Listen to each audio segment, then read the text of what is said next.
Le temps encore d'utiliser vos billets, vous ne faites pas de soucis, vous pouvez le faire après.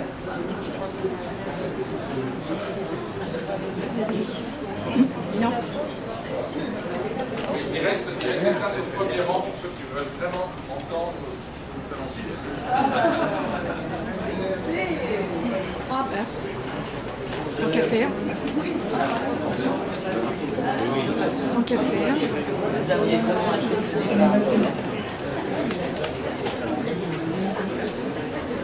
Monsieur Barras, devant. C'est la punition pour le dernier.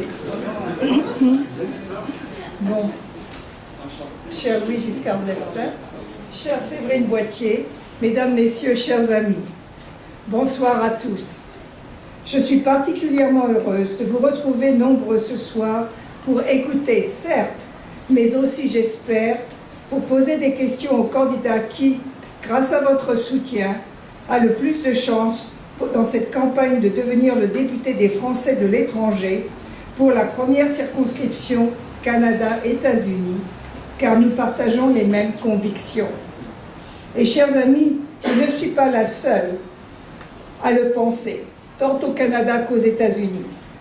Pour exemple, je vous donne le témoignage d'un ami présent ici ce soir qui, après avoir lu le premier message de notre candidat, m'a écrit, et je cite, « Simple, sans artifice, mais puissant, propre et convaincant. » Pour les États-Unis, je me fais le relais de mots de soutien particulièrement chaleureux adressés à Louis Giscard d'Estaing par Clara Guémard, présidente et CEO de General Electric France et présidente de l'American Chamber of Commerce de France, et je cite, « Louis est la quintessence de la France, ouverte sur le monde et enracinée dans des valeurs universelles.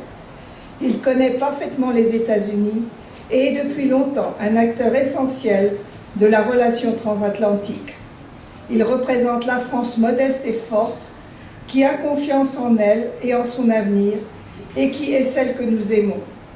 Et dans ce monde politique, qui est très souvent un monde de troubles et de doutes, Louis incarne l'honnêteté, l'engagement, la franchise, le respect de la parole donnée et la vraie compétence, celle qui est au service des Françaises et Français dans l'amour de notre beau pays. Louis Giscard d'Estaing est un homme d'expérience, ayant siégé plus de 10 ans à l'Assemblée nationale, ce qui l'a amené à être vice-président de l'Assemblée, à être rapporteur du budget de la Défense, à être vice-président de la Commission des Finances, à présider le groupe d'amitié France-États-Unis et à établir de fréquentes missions parlementaires à Ottawa, Washington, Québec et New York. Pour nos amis anciens combattants, Louis Giscard d'Estaing est colonel de réserve. Élu maire de Chamalières en 2006, Louis Giscard d'Estaing a réduit l'endettement municipal de cette ville de 18 000 habitants de 11 millions d'euros en 7 ans, sans augmenter les impôts.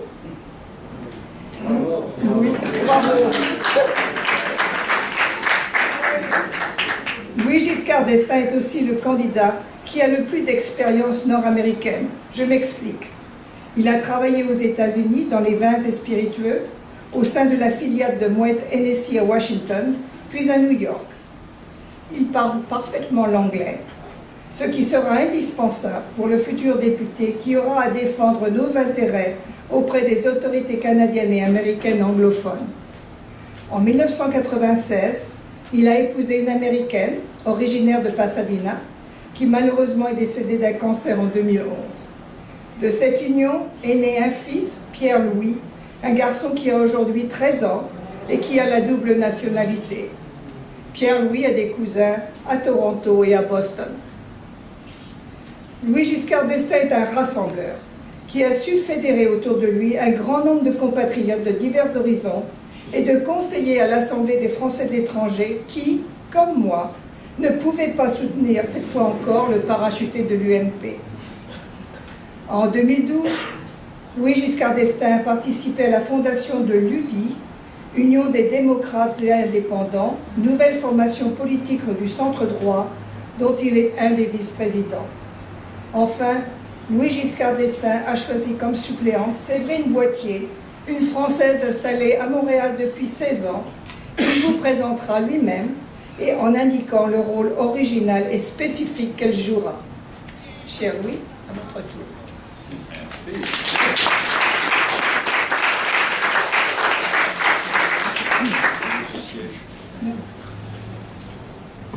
Après de tels propos, chère Claire-Marie, c'est toujours difficile de répondre à une telle invitation parce qu'on a le sentiment que, évidemment, on doit être à la hauteur des éloges qui ont été prononcés et on doit en même temps, bien sûr, répondre à vos interrogations pour tout simplement vous dire quel est le plaisir que j'ai aujourd'hui d'être à Vancouver devant vous, d'être venu sur la proposition de Claire-Marie Jadot qui a, dès le début, souhaité que je sois candidate pour cette élection, qui, avec Jacques Janson, que je veux aussi saluer, qui est le doyen des élus de l'Assemblée des Français de l'étranger du Canada, d'Ottawa, et avec qui nous étions avec Séverine Boithier la semaine dernière à Ottawa, et pour une belle réunion, comme celle-ci, je suis, je veux dire, particulièrement heureux et honoré du fait que vous soyez rendu disponible pour cette réunion d'échange. Alors c'est une circonstance assez exceptionnelle, cette élection. Nous sommes à nouveau en situation de campagne électorale pour cette nouvelle circonscription des Français d'Amérique du Nord. Je vais rappeler très brièvement le contexte. Vous vous souvenez que ces circonscriptions ont été créées l'année dernière pour la première fois. En fait, ce qui avait été décidé par le président Sarkozy, c'était que les Français de l'étranger, les Français établis hors de France, soient représentés à l'Assemblée nationale, puisqu'ils étaient en fait de facto représentés au Sénat par des sénateurs, sauf que le problème, c'est que le Sénat n'est pas élu directement par le peuple français. Donc pour rétablir cet équilibre, il avait été décidé de créer des circonscriptions des Français de l'étranger, des Français établis hors de France, et sur la même base de démographie que les circonscriptions électorales des autres députés français, donc sur une base d'environ 150 000 habitants ou électeurs par circonscription. Et d'où la création de cette circonscription des Français d'Amérique du Nord, États-Unis et Canada, représentant environ 150 000 inscrits dans les consulats. La répartition se faisant entre les États-Unis à peu près 90 000 et 60 000 pour le Canada, et avec une très forte communauté, comme vous le savez, à Montréal. Et je suis très heureux d'avoir à mes côtés Séverine Boithier, qui est donc candidate suppléante dans cette campagne. Séverine est effectivement, depuis 16 ans, une Française qui est venue entreprendre à Montréal, qui fait partie de ceux qui, comme vous, ont à un moment donné de leur vie fait le choix de venir prendre un nouvel essor, de venir s'implanter dans ce beau pays du Canada et finalement aussi d'y trouver sa place dans des responsabilités associatives, dans des responsabilités éducatives. Elle est membre du conseil d'administration d'un des deux établissements français de Montréal, le Collège international Marie de France. Donc je suis très heureux d'avoir dans cette campagne, avec Séverine Boithier, la possibilité de vous dire quelle est notre conception de ce rôle du député des Français d'Amérique du Nord, si vous souhaitez nous confier cette responsabilité, et ce qui est effectivement l'objet de cette réunion. Alors, il y a, dans une campagne comme celle-ci, il y a plusieurs degrés, je dirais, d'intérêt que vous pouvez porter à cette situation. Vous pouvez soit vous positionner par rapport à ce que vous attendez de ceux ou celles qui seraient élus pour vous représenter à l'Assemblée nationale, soit dans des questions qui sont des questions qui vous touchent dans votre vie de Français, mais aussi de Français établis hors de France, qui peuvent avoir donc des sujets d'intérêt comme la question du rattachement au régime de protection sociale française en cas de retour en France, ou si vous avez à un moment donné le besoin de revenir vous faire soigner dans notre système de soins français. Vous pouvez aussi avoir évidemment, c'est un problème très sensible, j'en ai totalement conscience, vous pouvez aussi avoir la difficulté de l'accès à la scolarité pour les enfants qui sont ici à Vancouver ou qui sont sur l'ensemble du territoire de cette circonscription d'Amérique du Nord. Il y a donc des sujets de différents degrés. Et puis il y a le regard que vous pouvez porter sur notre pays. Parce que finalement, c'est aussi la responsabilité d'un député, c'est d'aller siéger à l'Assemblée nationale et de vous représenter. Et j'ai pris comme démarche de campagne, je ne sais pas si vous avez eu l'occasion de lire, dans certains cas, oui, manifestement, les documents ou les écrits que nous avons fait passer par email. Vous devriez recevoir demain une nouvelle newsletter qui va vous être adressée pour essayer de bien, je dirais, situer notre candidature. Nous voulons être vos liens entre les deux côtés de l'Atlantique. Pourquoi? Parce que c'est le rôle du député d'aller siéger à l'Assemblée nationale, mais c'est aussi le rôle du député de représenter une communauté comme la vôtre. Alors, Claire-Marie l'a dit, en ce qui me concerne, j'ai un lien très fort avec l'Amérique, mais avec les États-Unis principalement, puisque j'y ai vécu et travaillé. J'ai épousé une Américaine, mon fils a donc la double nationalité, et j'ai exercé, pendant les fonctions qui étaient les miennes à l'Assemblée nationale, j'ai exercé la responsabilité de président du groupe d'amitié France-États-Unis de l'Assemblée nationale. Alors j'ai tendance à dire, même si c'est une boutade, par rapport à d'autres types de candidatures, j'ai tendance à dire que moi je suis colonel de réserve, et je n'ai donc pas besoin d'un brevet de parachutiste pour être ici au Canada ou aux États-Unis. Mais pour ce qui concerne cette dualité qui existe dans le rôle du député, nous avons, avec Séverine Boîtier, nous avons conçu un programme qui est un nouveau rôle du député suppléant. Parce que vous savez que dans notre système institutionnel français, enfin si vous en souvenez, le député titulaire se présente devant vous avec un candidat suppléant. Le candidat suppléant, normalement, il n'a de responsabilité, ou il n'accède à des responsabilités que dans deux cas. Bon, le premier, c'est pas un cas très drôle, c'est si le député titulaire vient à décéder en cours de mandat. Bon, c'est pas forcément ce qu'on peut souhaiter en premier temps, mais... Et la deuxième hypothèse, qui n'est pas forcément non plus toujours très favorable, enfin, c'est que si le député est nommé au gouvernement. Et tout récemment, il y a eu le débat sur l'éventualité du retour à l'Assemblée nationale du ministre Jérôme Cahuzac, ministre socialiste, dont vous avez peut-être entendu parler, et qui donc se posait la question de savoir s'il revenait remplacer son suppléant à l'Assemblée nationale. Et finalement, au dernier moment, il a renoncé, ce qui était quand même relativement normal, dans son cas. Alors, donc nous avons conçu, avec Séverine Boîtier, le point suivant, c'est qu'il faut que le député suppléant soit en mesure de représenter, dans tous les sens du terme, le député titulaire quand celui-ci est en train de siéger à l'Assemblée nationale. Si vous avez une cérémonie, une circonstance à Vancouver, à Ottawa, ou s'il y en a une à Washington, dont j'arrive ce matin, eh bien, il faut pouvoir, je dirais, être représenté totalement par le député suppléant. Nous avons donc une proposition dans notre programme qui serait que si nous sommes élus, je demanderai au président de l'Assemblée nationale, et si je n'obtiens pas gain de cause, je déposerai une proposition de loi pour officialiser le rôle du député suppléant, et notamment du point de vue formel, c'est-à-dire vis-à-vis de l'administration française. Actuellement, l'administration française ne reconnaît pas le député suppléant. Donc c'est une situation qui est dans le protocole, rien n'est prévu.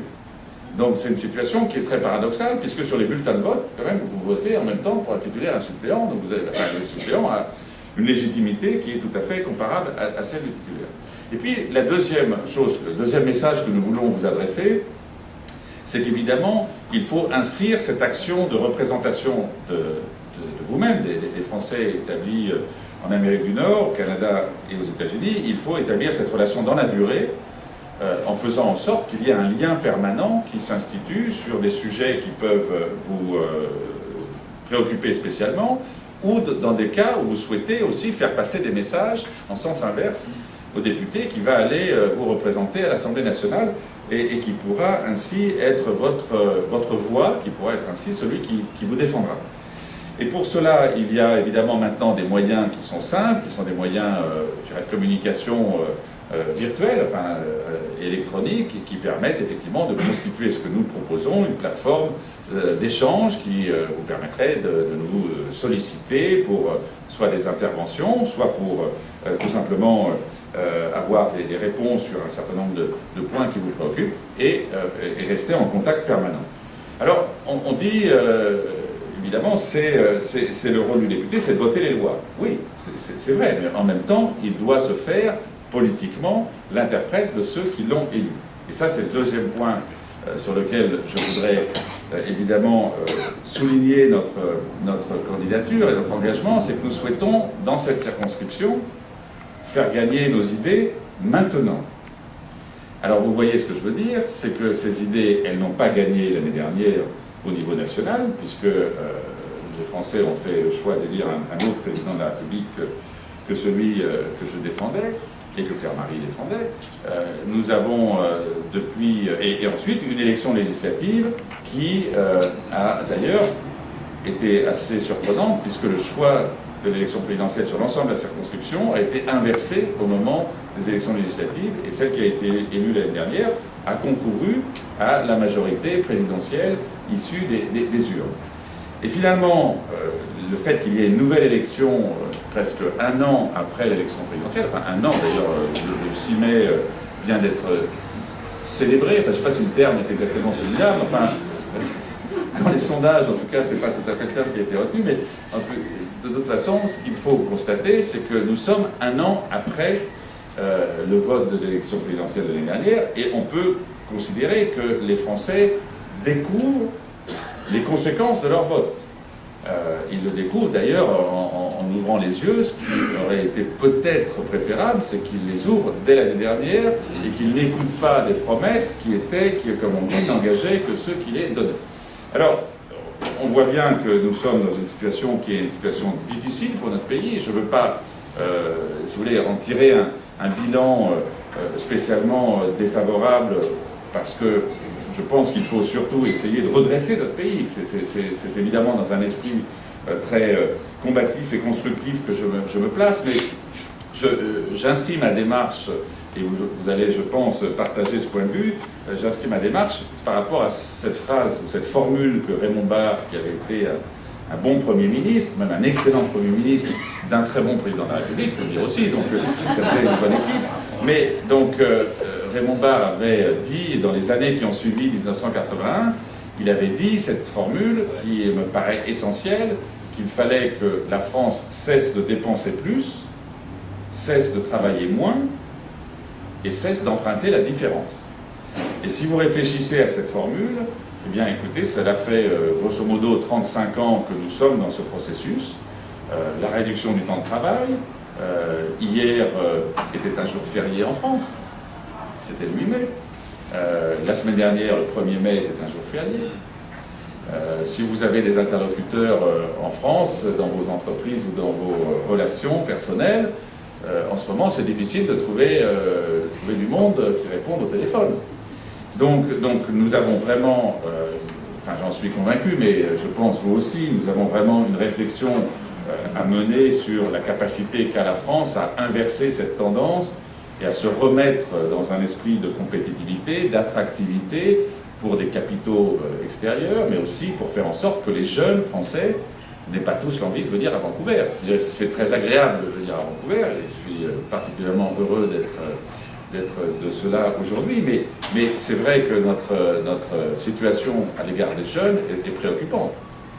Et donc, nous devons vraiment essayer de trouver toutes les raisons de faire en sorte que les jeunes puissent aller se faire former s'ils le souhaitent, s'ils considèrent qu'ils ont, je dirais, une ouverture sur le monde, qu'ils aillent se faire former en dehors de France, très bien, mais pour ensuite, je dirais, trouver en France une opportunité aussi pour s'épanouir, pour se réaliser sur le plan professionnel.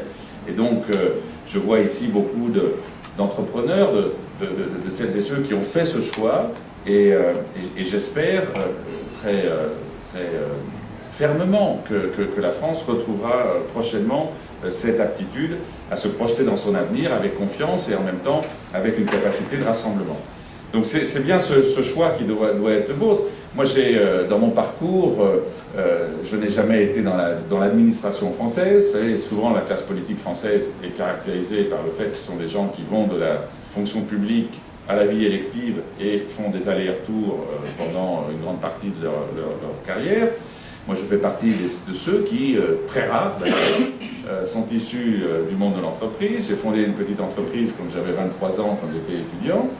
Cette petite entreprise existe toujours.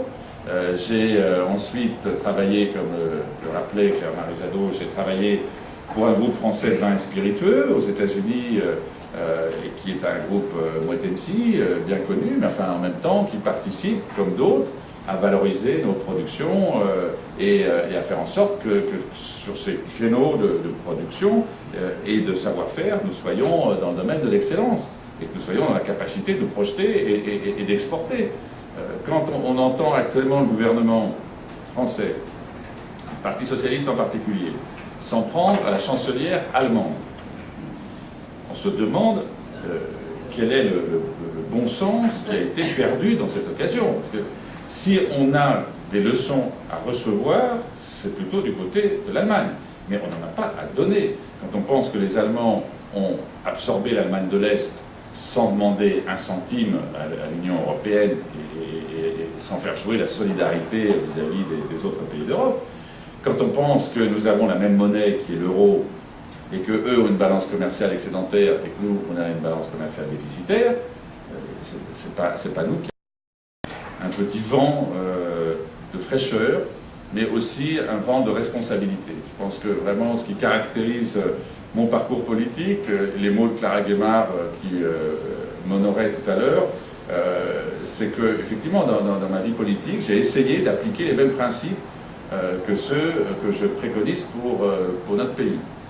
Et donc, quand j'ai eu la responsabilité pendant 7 ans d'une mairie, j'ai fait en sorte qu'effectivement, je n'augmente pas les impôts pendant 7 ans et je désendette fortement cette commune, qu'il était trop. Mon prédécesseur avait utilisé le levier de l'endettement, comme beaucoup de responsables de collectivités locales en France.